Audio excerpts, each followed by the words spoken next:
La réalité de l'islam, on vous la cache, on m'interdit de vous la dire, parce que l'islam n'est pas une religion comme le christianisme, ça n'a rien à voir. L'islam est une religion de la loi, l'islam est un droit religieux. Et donc, ce droit religieux prend l'homme depuis le berceau jusqu'à la tombe et dans tous les aspects de sa vie. Que ce soit pour aller aux toilettes, comment faire pour aller aux toilettes, comment faire pour conclure un contrat, comment faire pour faire la prière. Et ça, le chrétien ne peut pas le comprendre. C'est ça la loi islamique. Le chrétien, quand il fait la prière, il est là dans son lit. « Oh Seigneur, faites que je réussisse mon examen. Au nom du Père. » Ah, peut-être il fait le signe de la croix, mais quand il fait froid, il a les mains en dessous de la couverture. Mais pas pour le musulman. Le musulman doit se lever, le musulman doit se laver, le musulman doit prendre un tapis de prière. Le musulman ne fait pas la prière n'importe comment, n'importe quand, n'importe où. Et c'est ça la différence. Il ne jeûne pas quand ça lui plaît, il ne fait pas le pèlerinage à la Mecque quand ça lui sied. Non, non, non. Tout comportement obéit à une règle, et toute règle est une règle de comportement. Et donc, ce qui se passe, c'est que les musulmans sont super piégés, super coincés, où ils disent la vérité, à savoir que la loi islamique, ce n'est pas seulement les ibadat, c'est-à-dire l'adoration, tout ce qui touche arkan ad-din, les piliers de la religion, mais c'est aussi les mu'amalat, comment traiter dans le public, horizontalement. Alors ils choisissent de mentir pour ne pas être en quelque sorte jetés dehors. Ils choisissent de mentir qu'il y a un droit pénal, c'est-à-dire que, en fin de compte, la femme adultère est punie de 100 coups de fouet dans le Coran et que nulle indulgence ne vous prenne en leur faveur. Dit bien le Coran, le Coran. Et le prophète, sallallahu alayhi wa sallam, le prophète a demandé que la femme adultère soit lapidée. Une femme qui avait péché est venue voir le prophète. Elle a dit « j'ai péché ». Moi je me suis dit « oh là là, l'histoire va devenir fantastique ». Non, pas du tout. Elle attendait un enfant. Il a dit « retourne, accouche tranquillement ». Ensuite, elle est revenue et on l'a lapidée. Et pas n'importe comment. Avec des pierres pas trop grosses, elle serait tuée d'un seul coup. Non, des pierres de grosseur moyenne. La même chose quand on va aux toilettes, pas des pierres coupantes pour se couper l'anus, bien sûr que non. C'est-à-dire que, si vous voulez, tout est réglementé. La femme adultère, fouettée, après 100 coups de fouet bien donnés, vous ressortez en capilotade. Hein. L'apostasie est punie de mort. La consommation d'alcool de 80 coups de fouet. Le vol, la main coupée. Et dans le fiqh, c'est même la main coupée, le pied inverse, c'est ce qu'on appelle l'amputation croisée. Alors les musulmans, parce que ça fait partie de leurs droits religieux, choisissent de dire non, non, non, non, non, non, nous sommes comme les chrétiens. C'est pareil, les fils d'Abraham, patati, patata. Alors on les acclame. Je leur dis liberté. Oui, oui, oui, oui, liberté. Je leur pose la question. Est-ce que le musulman peut, est-ce que la musulmane peut épouser un non-musulman? Est-ce que le musulman peut se convertir à une autre religion? Est-ce que le musulman peut être athée? Est-ce que le musulman peut être homosexuel? Est-ce que le musulman peut même être célibataire? Car le célibataire est de la pire espèce. Et oui, est-ce que pas de monachisme en islam? Alors je vous dis pas les curés, les moines, enfin les curés on ne sait pas, mais les moines en tout cas, ils passeraient un mauvais quart d'heure. Et la religion catholique, c'est l'horreur, l'abomination. Ils disent trois, c'est considéré comme un trithéisme, donc ils seraient zigouillés. Et quant à la messe, alors là, la messe, boit, le pain transformé en corps du Christ, mais c'est de l'anthropophagie pour eux. Et boire du vin. C'est-à-dire que tout est quelque chose, horreur, horreur, horreur. ce sont des moushrikoun, des associateurs, et c'est najas. Najas, c'est-à-dire impureté, saleté, cochonnerie. Alors, liberté, laissez-moi rire, il n'y en a pas.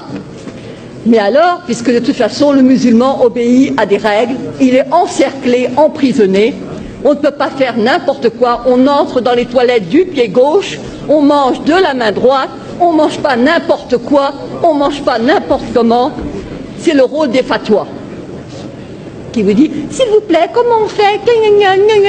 Et alors évidemment, on vous répond. Alors évidemment, avec l'Internet, ça devient n'importe qui, n'importe quel con peut répondre, mais non, etc. Ça, c'est un changement. L'égalité. Mais bien sûr que nous avons l'égalité. L'égalité entre qui? Entre les musulmans. Al-Muslim, Akhul Muslim. Le musulman est le frère du musulman. Pas le frère du non-musulman. Absolument pas. Absolument pas. Ne prenez pas les juifs et les chrétiens comme alliés. Et enfin, nous avons... Alors là c'est vraiment le must. Vous prenez la sourate 5, Al-Maïda, la table servie. Al-Yahoud. Les juifs disent la main de Dieu est fermée. Mais non, c'est la leur qui est fermée. Et alors je passe, il est dit, écoutez bien ceci. Et certes, nous avons fait croître parmi eux la rébellion et la mécréance. Nous avons, alors, je dirais, et nous avons fait croître l'inimitié et la rébellion. Nous avons jeté parmi eux la haine jusqu'au jour de la résurrection. Yaoum al-Qiyamah. Vous voyez pour l'affaire d'Israël ce que ça signifie. Ensuite, il est dit, ce sont les Juifs qui allument la guerre. Ce sont les Juifs qui allument les guerres. Et c'est Dieu qui l'éteint. Et rappelez-vous, il y a eu une fatwa, il y avait eu des émeutes en banlieue, et monsieur Malek Chabel, musulman modéré, a écrit, mais il n'y a pas de guerre sainte en islam. C'est-à-dire, il a dit, en fin de compte, ce sont... il a cité de manière très habile que ce n'étaient pas les musulmans qui allument les guerres. Et tous ceux qui connaissaient le Coran ont compris. Parce que c'est sûr. Mais bien sûr que le problème... Alors, je me suis adressée au recteur de la mosquée de Paris, le charmant Dalil Boubaker. Je lui ai dit, comment trouvez-vous la première sourate du Coran? Il a dit, c'est le paternoster chrétien. J'ai envie de lui dire, alors crétin, le paternoster, alors commençons. Au nom de Dieu, le clément, le miséricordieux, etc. C'est toi que nous adorons. Iyyaka na'budu wa iyyaka nasta'in. Ihdina sirat al-mustaqim. Donc guide-nous dans la voie droite. Et alors là commence le suspense. La voie de ceux à qui tu as accordé tes faveurs. Sirat al-ladhin, voilà, an'amta alayhim. Donc c'est la voie de ceux pour lesquels tu as été généreux. Sirat, alors, Ghayr mardoubi alayhim, la voie de ceux contre qui tu n'es pas en colère. Walad dallin, et ceux qui ne sont pas égarés. Alors moi j'avais apporté un commentaire. Pardon. Vous voulez... Non. Donc j'avais apporté un commentaire et j'ai dit devant tout le monde, évidemment, là vous ne comprenez rien, mais il y a le commentaire qui explique et que tous les musulmans pieux connaissent. Alors je regarde. Quels sont ceux à qui Dieu a accordé ses faveurs? Alors je vois al-Muslimoun ou al-Anbiya, donc les musulmans, les prophètes. Quels sont ceux contre qui Dieu est en colère? J'ouvre le tafsir, le commentaire, et je vois al-Yahoud, les juifs. Et ceux qui sont égarés, je regarde et je vois al-Nasara, les chrétiens, les nazaréens.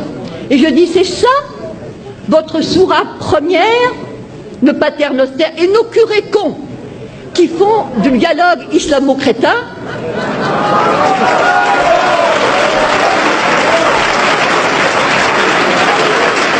Eh bien, eux, ils croient tout ce qui est dit. On leur leur dit, ils se focalisent sur la sourate Mariam. Voilà Marie qui a eu un enfant sans être mariée. Effectivement, Walam Akun Bariya, je ne suis pas une prostituée, patati patata. Alors ça plaît aux chrétiens. D'autant plus qu'on leur sert, les chrétiens sont comme des moines, ils ne s'enflent pas d'orgueil. Lorsque tu leur parles de la sourate Marie, leurs yeux s'emplissent de larmes. Je te dis, magnifique. Et contre qui ils sont? Ben, contre les Juifs. Les Juifs qui, pour eux, Marie n'est pas la mère de Dieu, pour eux, Jésus n'est pas le... Alors, il y a, par rapport à la communauté juive, un danger immense contre lequel je me bats depuis 5 ans.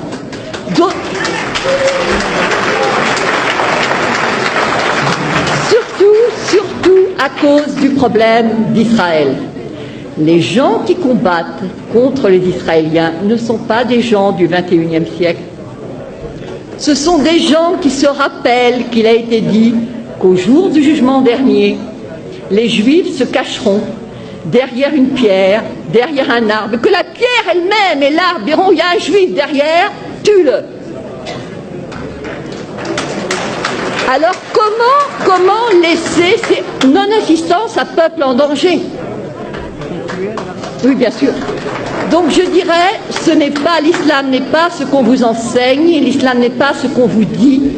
L'islam est dangereux parce qu'il n'y a pas d'égalité, pas de liberté, pas de fraternité, pas de possibilité de s'en sortir.